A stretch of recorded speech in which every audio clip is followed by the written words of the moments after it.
health. And so whoever wants to start first, that's fine. And then I want to say this so it's a marker. So let's set the scene for our listeners, right? So they understand what we're going to talk about. Well, we're good to go. Whenever you guys are ready. Hey everyone, welcome back to another episode of Health Yes, where we talk all things public health. I'm your host, Andrea Gomez from Cameron County Public Health, and we're very glad to be back here and even more excited that you're joining us for today's episode. Today, we're going to talk about something that really shook things up here in Cameron County a few weeks ago. We're going to talk about the flooding. It caught a lot of us off guard, but that's exactly why we're here, to share how our health department jumped into action alongside many other agencies. And I just think it's very, very interesting to showcase what goes on behind the scenes during emergencies like this. With us are two of the people who were right in the middle of the response, Adrian Barbosa and Andres Lopez. Welcome to the show, guys. Hi, Andrea. Thank you for having us. Of course. Hey, before we start, could you both briefly introduce yourselves and your roles within Cameron County Public Health? Hello, my name is Andres Lopez, and I'm the Health Inspector Supervisor in Environmental Health. My name is Adrian Barbosa, and I'm the SNS Coordinator with the Public Health Preparedness Program. Can you give a quick overview of the flooding that happened nearly 3 weeks ago?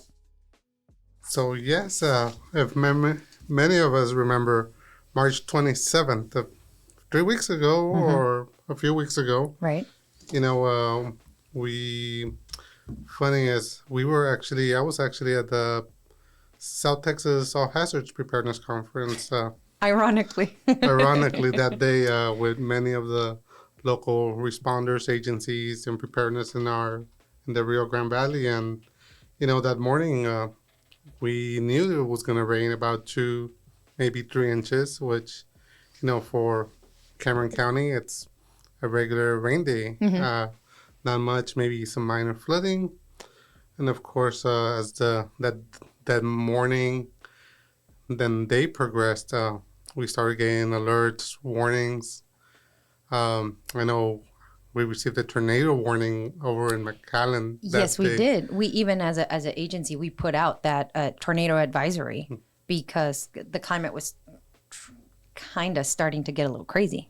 Yeah, and I was actually watching the rain through the windows at the convention center, and we started seeing, I'm like, well, maybe I should just stay in here and stay dry, and I thought maybe a few inches. No, started seeing that parking lot flood really quickly, really fast.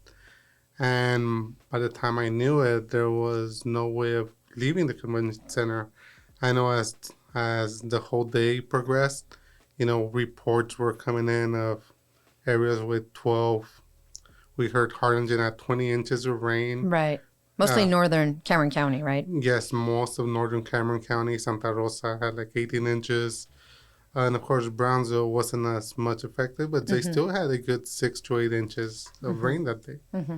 So a lot of people, a lot of rain that day. And of course, many stalled cars throughout the world. And of course, I kind of took the decision of not to get on the road and kind of had to hunker down that night. Right. So it was all throughout Thursday on to Friday, right? Yeah, it was all, I want to say, kind of stopped raining Friday morning, like at 3 a.m. But the damage was already done. The damage was done. A lot of people I know, had rain, had a lot of water, not only outside, but inside their homes, that day and going into that weekend. And this kind of response involves a lot of coordination, right, with like different agencies. Could you name a few that helped out, jumped in the same way we did? Right, of course, our county emergency management and the fire marshal service. I know we had the sheriff's department conducting rescue operations, as well as the state level. We had game wardens out there. We had constables. We had every city fire and police departments were out there trying to get people out of their homes. We had ambulance services, whether it was STEC, Brownsville EMS, they were assisting in the Harlingen area as well, getting people out. And like I mentioned, a lot of state agencies involved. We had fire departments from the Texas Task Force 1. They deployed within 12 hours, and they were here Friday morning starting to rescue people. So there was a lot of coordination, and not only by government, but a lot of other nonprofit organizations. Right. Right after the aftermath. I know we had a few Texas on missions. We had the American Red Cross. We had Salvation Army providing support. And, of course, all of them were coordinating with local emergency management and us through our coordination calls. So it really was like all hands on deck. Yes. And, even though we jumped in the aftermath and it took a while for to gather our bearings and really hit the road, especially with vector control response, which was what the people was demanding. What were some of the challenges that each of you faced during your programs during this aftermath response? Well, the initial response is actually, I think, it goes to our communications as a public health department. We kind of jumped into those coordination calls with other agencies as to what's going on. So throughout that day, even though it was a Friday, a holiday weekend, we were still very proactively involved in coordination calls and hearing from other agencies what was going on, what was happening, those life safety rescue operations that were happening throughout the Friday and Saturday. And that was our first initial step, jumping into those coordination calls and seeing what was needed from our local responders and our local community. Right. So I'm assuming, Adrian, that as a perspective from preparedness, this is what your program responded like for the department, correct? Yes. We worked, we are kind of an extension when disasters happen to support emergency management. We, during a disaster emergencies, we worked hand in hand with them to bring the resource information center to the community that was heavily affected. And that was for Thursday, Friday, and Saturday was 12-hour shifts, a 12-hour event. And we had some of our public health staff not only supporting the RIC itself, we had some people supporting the phone bank at the Emergency Operations Center. We had some of our staff supporting the call center we set up for vector calls, for the mosquito calls. And of course, we had staff supporting with, if many people remember, we were pushing ISTAT. So we had staff supporting with ISTAT, and then we had our community engagement and other team members providing resource information for everyone that was affected. And of course, we were giving out information on our phone line for Vector. And I believe one of the gaps that we were dealing with was Spanish, not having enough people talk Spanish, and most of the flood damaged people that needed the help spoke only Spanish, right? Am I correct? Yeah, I know Thursday was when the request came in for more Spanish speakers from our department because, yes, we were having a lot of the people that were coming in there were Spanish speaking only. And, and of course, they needed translators. We had people from the Dallas area, San Antonio that came down to support, but Spanish wasn't their forte, right? We had our distribution event that the county held. The food distribution pod. How did that go? I know they served over 1,000 people. Over 1,000 people. Wow. And of course, we had some of our staff there as well supporting that. Yes, we did. But it was literally all hands on deck. Every department, every municipality supporting to respond to the floods. And I would expect no less from the Rio Grande Valley, in Cameron County. We all step up when it's necessary. True. Truer words haven't been spoken. And now, Andres, on a environmental health side, what specific actions were taking during this response? Obviously, in the aftermath of the rain. Yeah, so Saturday we actually had to take a call with the other organizations as well. We kind of just got a briefing from the state and wanted to kind of explore what other agencies were doing. Some were larviciding, some were already spraying, some were taking landing rate counts of the mosquitoes. And later on in the week, we did have another meeting with all the municipalities, other agencies as well in person. And in that meeting, we handed out reference material from the state, stating how to take landing rate counts, stating what precautions should be taken, standing water, larviciding. So yeah, we compiled a vector response strike team. It was comprised of 13 individuals throughout the county. That again, it was from some of the precincts and in Parks and Rec. So these 13, Andres, was it counting EH staff, environmental health staff? Yes, included. Oh, yes. okay. Yeah, so... And so you 13 were responsible for that 8-day spraying? Yes. Wow. Yeah. Wow. Although it was we normally try to, give someone a break. It was 11 at every given time. Oh, okay. So it was 11 spraying every night. We'd get home pretty late. I bet. We had a lot of maps and a lot of route planning. I think that's what took a big deal, and of course coordinating with everybody that a lot of them weren't familiar with the areas that they would have to spray. Oh, okay. So we'd have to give them a map and let them know. There's even some sections. We have 26 sections in the county, and there's some sections that are protected, and you can't actually spray anything in them because of bees or aquatic life and stuff like that. So we'd have to tell them and let them know ahead of time. Hey, you're unable to spray from here to here, or also I want to say like in Santa Rosa, there is some flooding off of Cocoa and in that area. But yeah, we have to let them know, hey, you can't go through here, so stop or go back.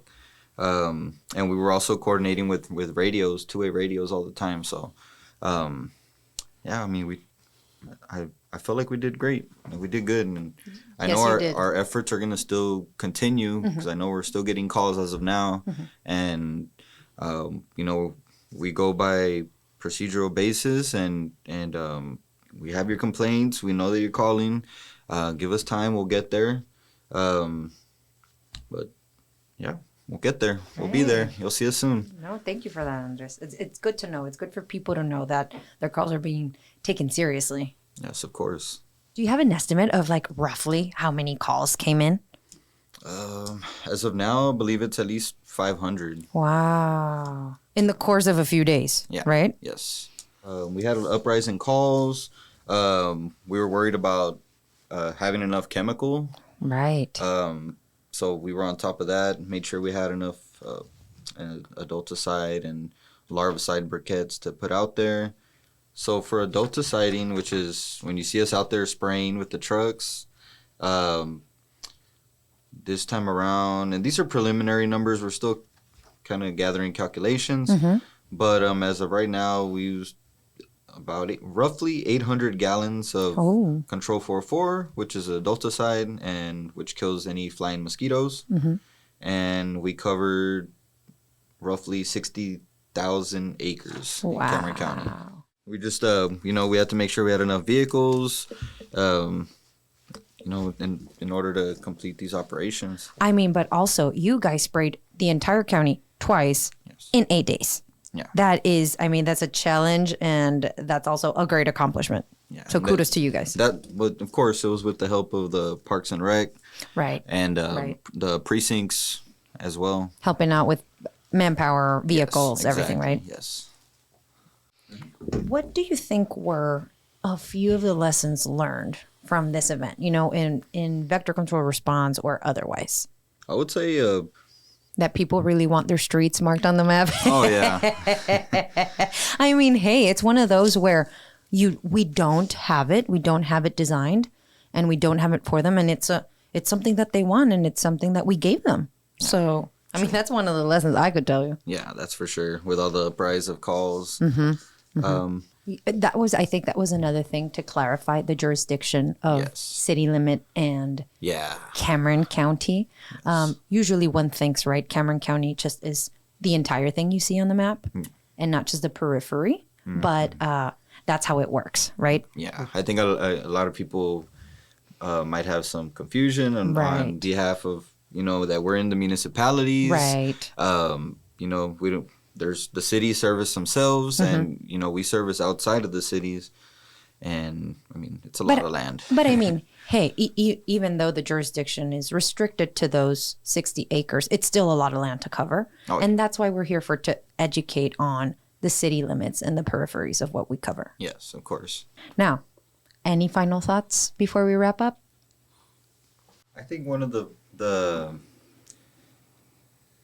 best things that you get when you're out there spraying is well, it's good and bad. You see people outside and they're giving you a thumbs up, smiling, happy that you're coming down their block, but you have to stop and tell them, hey, get inside. You wave them inside. Because that was one of the things, Yeah. of course, to stay away. Yes, yeah, but I mean the thumbs up are good, but hey, if you see one of our trucks coming, go inside because we can't spray if you're out there. We see you from the window. Yes, we'll see. Give us a thumbs up from the window.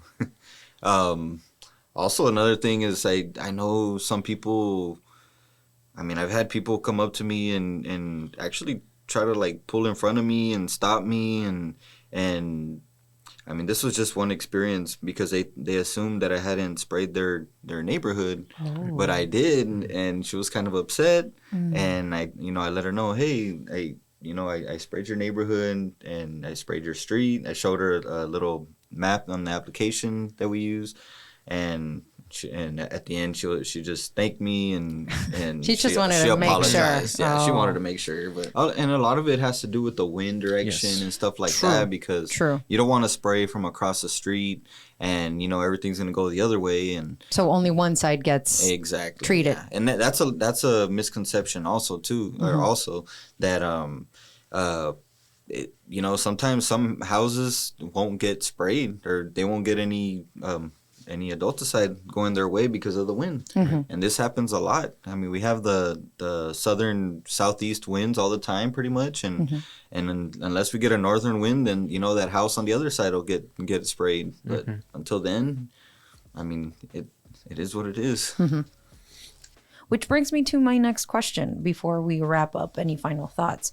Where can people go to stay informed and prepared in case of another disaster?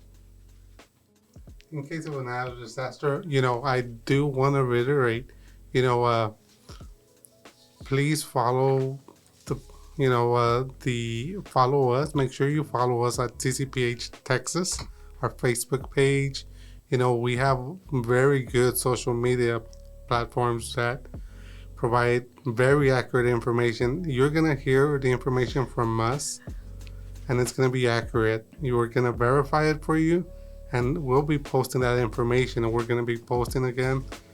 I know Andres mentioned it, but making sure we all do our part, not only in preparing ourselves and making sure we are safe and our families are safe, but also preventing those mosquitoes. I know I hate going out there and doing my lawn, but it's part of it, cutting down your lawn, making sure tires, water is in there.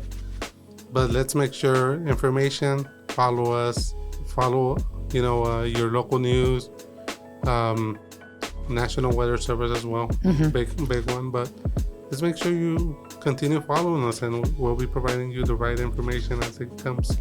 You're 100% right. Thank you, Adrian, for that. And to our listeners, thanks for tuning in to another episode of Health Yes. Be sure to follow us on Facebook, give us a like on Instagram, subscribe to our YouTube channel, and turn on your Spotify notifications so you never miss an episode. Remember, stay healthy, stay safe. Until next time.